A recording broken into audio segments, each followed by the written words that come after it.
Hi class, I'm Christopher Pittman. I've got my BA in Digital Media Business Management. I'm a media marketing manager for a very large company. So to talk about how I'm going to get to my position, I really can't. I can say the one area I do want to work on over the course of getting my master's is actually web development. A little bit about me: I found my niche in 2010. I fell into the chance to market for Aid to Adoption Special Kids, or an organization known as ASK. In one event, I raised over $100,000 in donations. For talking about these categories that we had this week, I believe there's actually only two.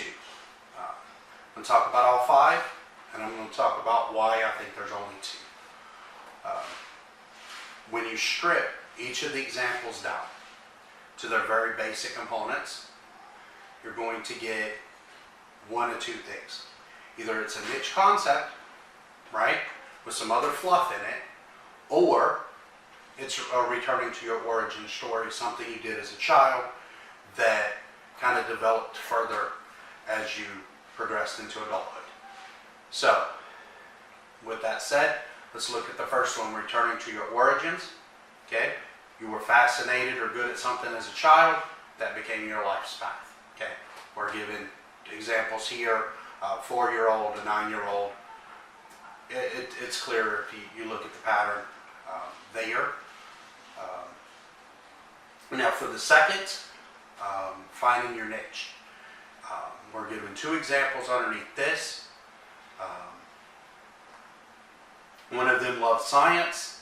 He found his niche studying consciousness and the origin of language. This was a kind of a new field of study.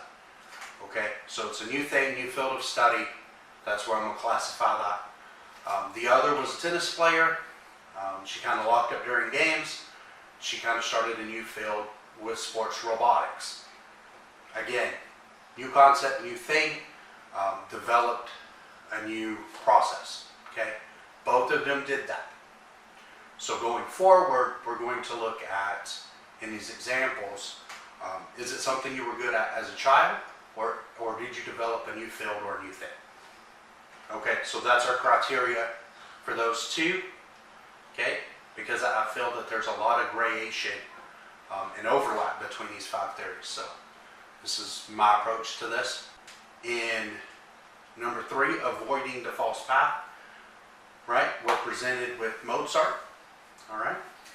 And what happens with Mozart is that he was good with something at 5 years old. He was composing his own songs. Mozart went on to be one of the greatest composers in history. And again, he did that as a child, and he later mastered it in adulthood. So I don't believe that avoiding the false path is a thing. I think the example we're given of Mozart is more returning to your origins type of story. The fourth one that we're given here is Freddie Roach. It's the path is letting go of your past. Freddie Roach is a boxer. Again, he did this unique training concept where boxers became more fluid and more agile in their training, and he became a very unique trainer. Again, I think this fits more under the niche concept because it's a unique training method that he developed. So, then the fourth strategy here is just a niche concept. So that example would go underneath there. Number 5, finding your way back. We're giving the example of Mr. Fuller. Mr. Fuller was a president of a housing company. He lost his job, had to work in the stockades. It's a sad story.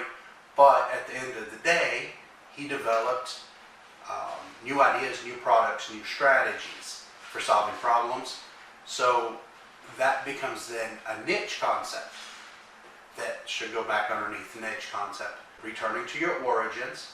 We're adding Mozart to that.